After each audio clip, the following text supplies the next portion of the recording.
Hello and welcome to History Pod. On the 19th of March 1962, American singer-songwriter Bob Dylan released his eponymous debut album. Dylan had arrived in New York from Minnesota the previous year, but had quickly worked his way into the coffee houses and folk clubs of Greenwich Village. It was here that he became known to the established folk singer Carolyn Hester, who invited him to join her as a harmonica player.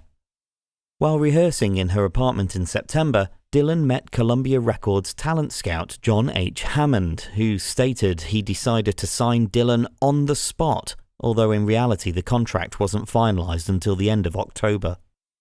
The album was recorded in 6 hours of sessions from the 20th to the 22nd of November. A popular legend claims that the album cost $402 to produce, but this figure was only stated as a joke by John Hammond himself.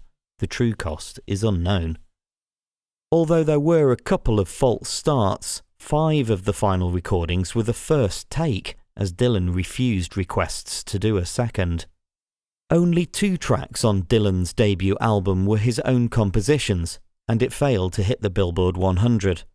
The album sold less than 5,000 copies in its first year, and earned Dylan the nickname Hammond's Folly from record executives.